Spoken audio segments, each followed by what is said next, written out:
hurry. Where I'm going. Okay. Nice night one. Just rolled into camp. We just got a camera out, but man, this is rad. Look at all of our lights going and our awnings and our tents. This is what it's all about. I've waited 8 months to do this. Here we are. Should we open up our tent? Open up our home? Let's do it. Let's open up. Let's go cuddle. First time ever.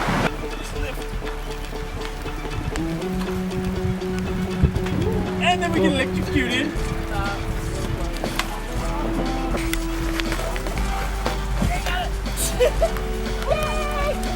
We just need a guy out. Probably a little heavy. I'm excited setting up camp for the first time in the rain with lightning and some mosquitoes. Have you gotten bit yet? Yeah, got my first bite before I even got out of the car.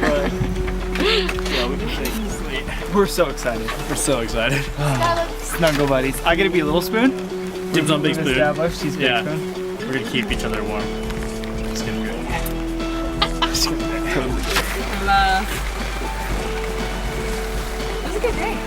I'm glad it's not like 2 a.m. So this seems early for us. Yeah, it's 8:40, which is actually a decent time to get in. We can get some dinner and So pretty soon, this amount of daylight is gonna be 2 in the morning. 8:40. That's like early for us. Yeah, we've never been in camp at 8:40. What? We're usually rolling in at 10 or 11.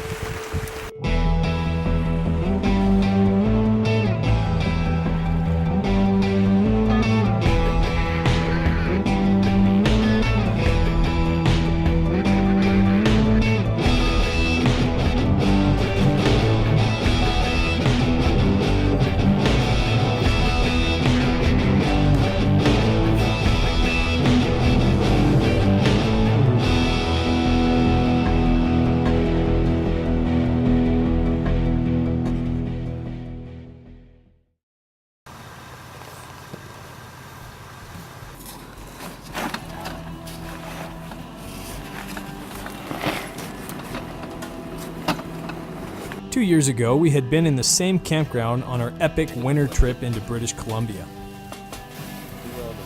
There where they've been the 8th time this week.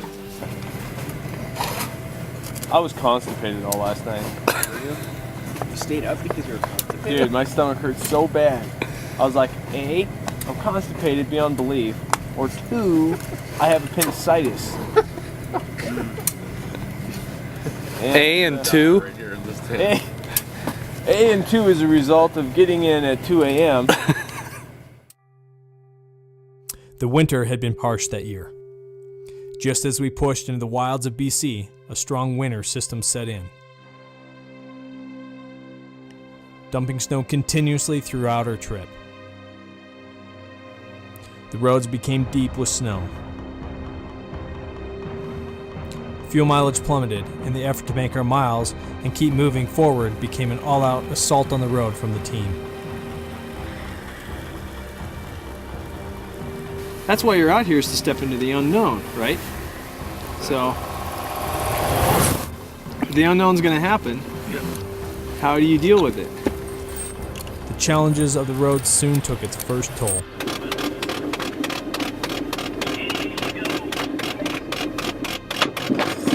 But we need to look at that.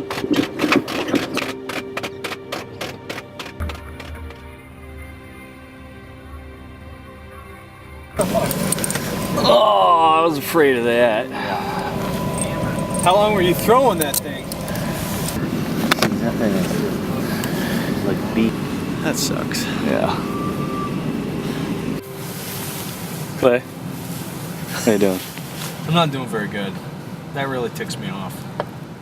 That's how I feel. I feel like that's a straight up neglect issue that causes that. It would take in one window to be rolled down to listen to your chains, and you would have known immediately that something was up.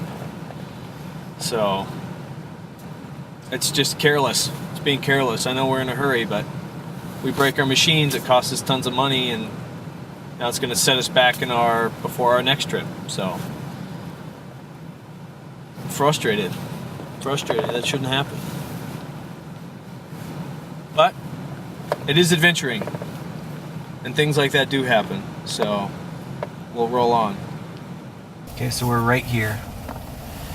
Okay. So we've got, let me just get a ruler on this just to make sure my guess is semi-correct here.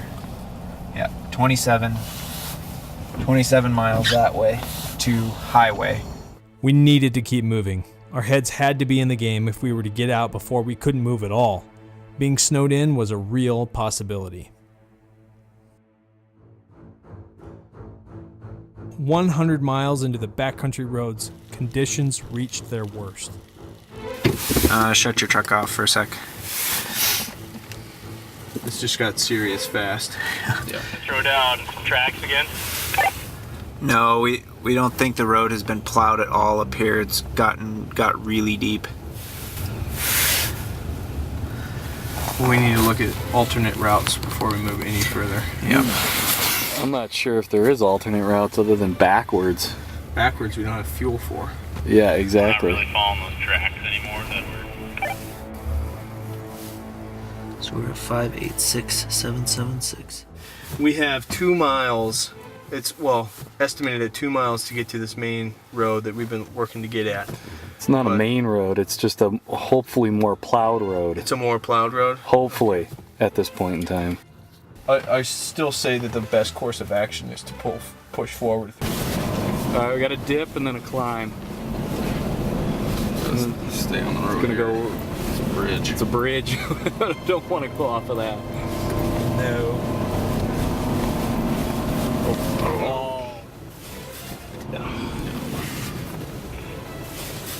Max tracks. We just got buried just after the bridge. We're stuck really bad. You are updated. I have you. What's your assessment? We're gonna try to max tracks out, but you guys should just come. Roger that. Headed back to you. We were totally rally driving it. Yeah. I was saying, you know, That car. 3,000 RPMs, 3,500 RPMs, Yeah. kicking up 4,000, all that. It was awesome. All right, here we go.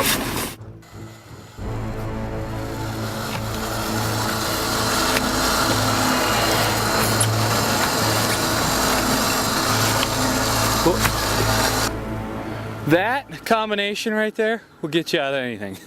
Yeah. Yeah. I think so.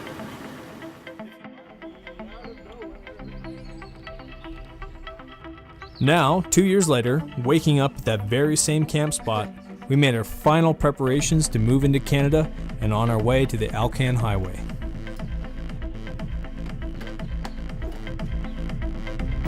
Right now we're filling everything up here on the border before Canada because the gas is a little cheaper, and we're going to head on into the deep stuff and have enough gas for everything we want to do. So. We sat at a local diner and made our final route plan, and crossed the first of 6 border crossings during this expedition. British Columbia is an incredible place of beauty and adventure. Little did we know we will have another date with fate in this province. Nearing the Yukon border, conversations moved to deeper matters as the team began to grow closer. Were you born and raised in Colorado? Yeah, outside of Castle Rock, we had a horse range. I moved when I was 9, but when I was 14 is when it started going downhill. Not having anything to do. Found things to do that occupied a lot of time and brain cells. Right. And yeah. Sure. So that lasted for 4 years of experimenting, trying things. What brought you out of that? A girl. Oh yeah. Yeah. I asked her out and she said yes, which she probably shouldn't have because at the time I was still selling stuff and doing stuff, and you know. But she brought me to church and I wore a suit because I thought that's what you did when you went to church. Sweet. No, only one in a suit, sweating, looking like a goober. So yeah. Immediately left church that first day and went and smoked pot to try to like calm down. Yeah. Because that was really uncomfortable. Yeah. But after a while, it started working on me. Like, I quit. I just couldn't smoke anymore. I'd smoke and I just wouldn't feel it. I was just like, I'm done. I don't know what it was. It was the most crazy realization. You know, the moment where you just realize that there's something more that you're meant for in life. Yeah. That moment hit me like a ton of bricks. And after that, I didn't smoke pot ever again. Didn't smoke a cigarette ever again. Didn't drink ever again. Wow. 4 years smoking a pack a day, I was done. Wow. Done. There's something about the road. When you spend enough time traveling together, you seem to bond. This journey in particular, because this road is truly a road of roads.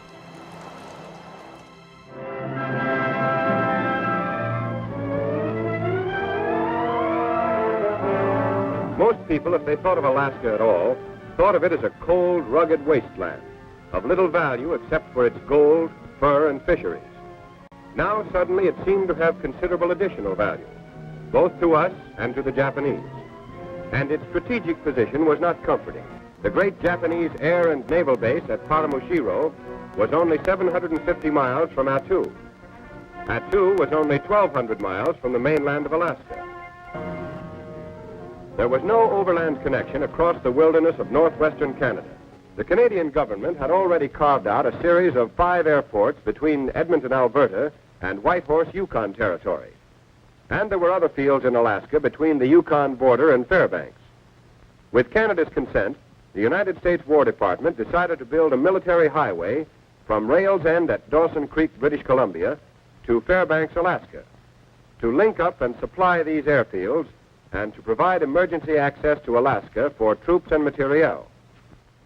This highway would extend roughly 1,500 miles, about the distance from Washington to Denver.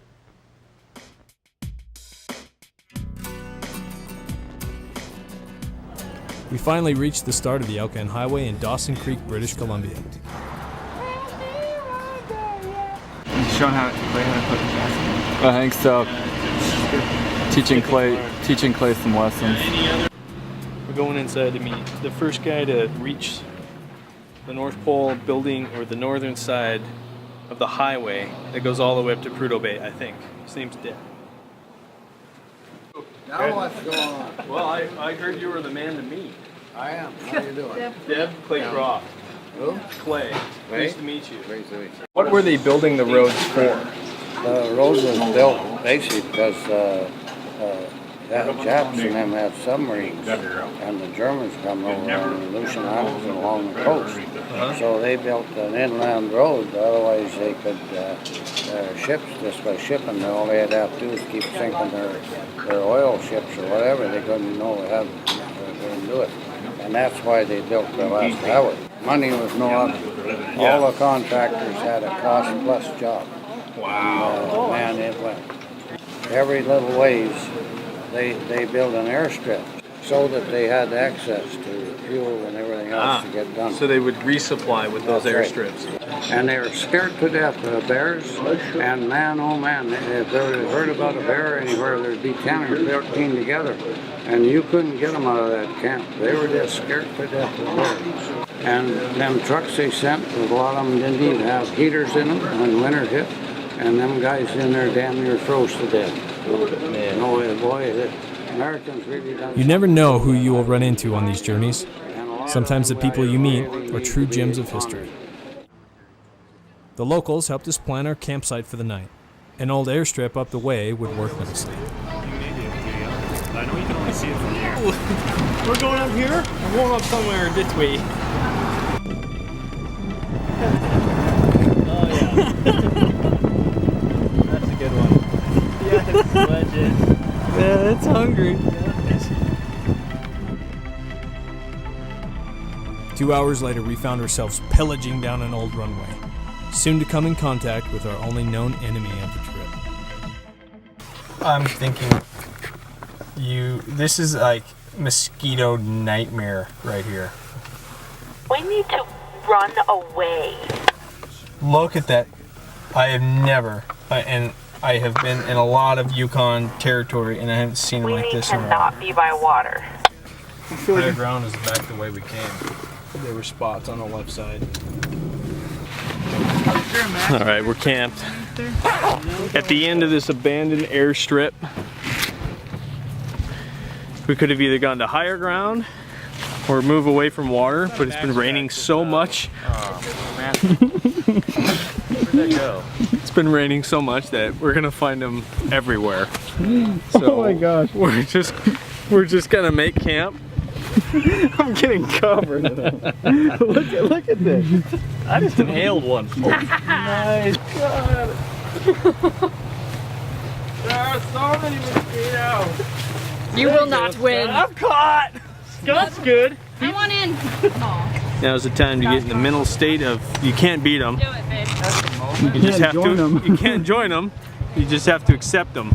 They're supposed to be epic mosquitoes of all time in Alaska and Yukon. I heard they're sold out on bug spray. So nothing you can do about it. Seance. Perish in the flame of citronella. Lover of all things. The candles on the gas cherries. Just saying. Where are they? Oh, that's smart. Good call. Let's not blow us up. How about that? Are you up for it, Rhonda? Yep. Game face? Game face. Had to whine a minute, but I'm done now. I've never seen that thing before. I don't know what that bug is. What is that bug? You got it. Here, show it to the camera. Oh, it is a bee. Cow! Look at that stinger. Well, that's like my son. He gets stung and he's like, oh, it hurt. And he goes back to catching them. Are you serious? What are you doing? Now that we're done cooking, the mosquitoes have left. I don't know. Rhonda, great job. You like that? Mm-hmm. Thank you. Nice. Very much. It's amazing. Ow! Oh. The 4 days of hard driving had begun to take its toll. We needed something to take the edge off. Laird Hot Springs had our GPS's destination setting.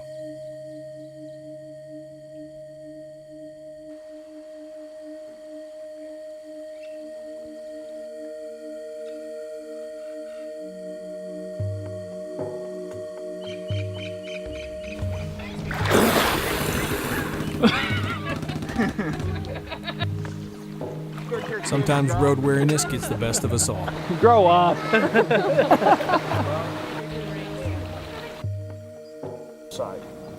Speaking with a retired forest ranger about the area, he suggested our next campsite. No bikinis. Jeff has a bikini. All right, man. It was to be 20-some kilometers off the main highway at the historic Smith River Airstrip, a significant strip during the construction of the highway some 70 years ago.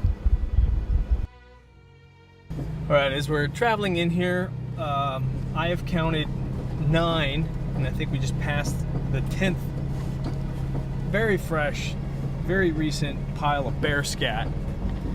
Looks like this is a highway for bears. There's a good chance we might see one tonight. We're actually, for the second night in a row, sleeping in an abandoned airbase. This one, obviously heavily used by big aircraft. Just over here, there is a massive swath, probably 200 yards wide by a good mile long. They were bringing in heavy equipment here. It's all grown in. And where I'm sitting right now is actually one of the bunkers that those soldiers used while that air base was operating.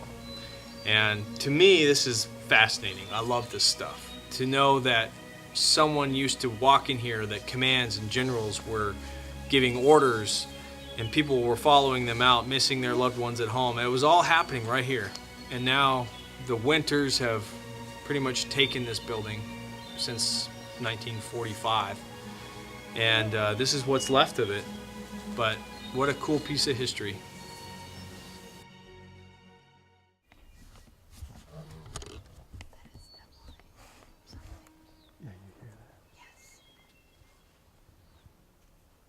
So, it's about 12:30 in the morning, as you can tell by the sunlight. And we're shooting some interviews, and we're hearing a bear over there. And he seems to be fairly close by and grunting quite a bit, so I don't know.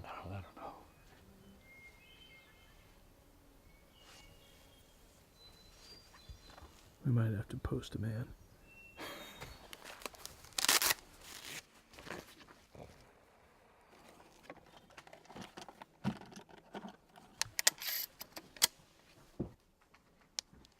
We're just gonna walk around, just, you know, within our defensible area and take a look to see if we can find if there's a bear out there. A lot of times a bear can sound like a moose, but this sounds like a bear to me. So anyway, we've got big lights. First initial is a bear banger. Then if we can't get it to go away, we got a beanbag, or we got rubber bullets.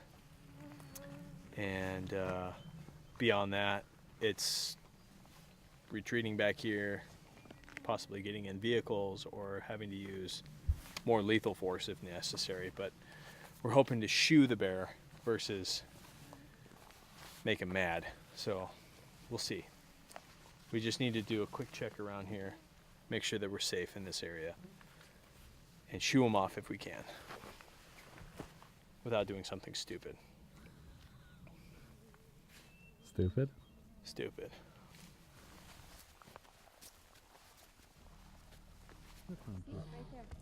Just heard it again over here. We still hear it over here, which means it's A, probably nothing to be worried about, or 2, it's a bear that doesn't care, which is something to be worried about. But there's nothing more. We're not going in there for sure. We just need to hang back here where we have good visual and just do our thing, take care of our smells, and hope for the best. So it is currently 1 in the morning, so it's time to go to bed. We're tired, if we can't go to bed. After a short night's rest, we headed back to the main road. Not even 1 mile from camp, we met our nighttime friend. There he is. He's coming.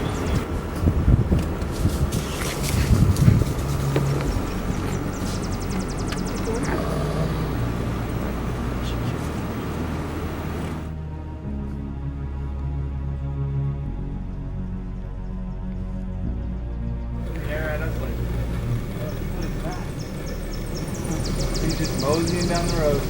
Like Clay said, this is a highway. Yeah. Yes, he does. Wander down the road. These things aren't afraid of anything. I don't know. No. He doesn't care. We talked to several people that said they've never seen a grizzly bear in their life. Oh yeah, that guy at the parking lot. I've lived up here 15 years, never seen one.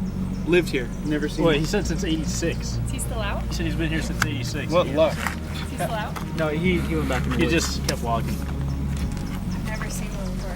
That's so crazy. Cool. That dude's a lot. Said he lived here. That was a grizz, right? Yeah. Seriously? Oh God, that's so cool. Yeah, like he said he's seen his son fly.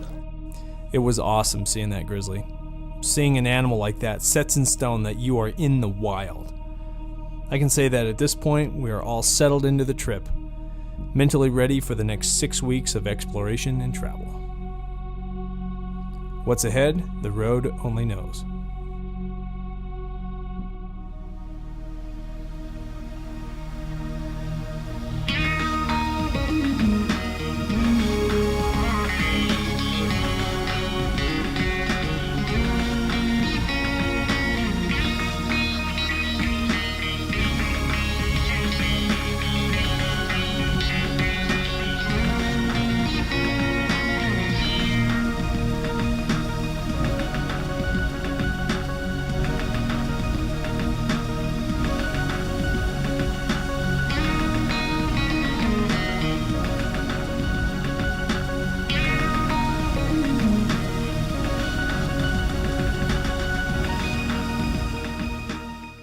Something silly.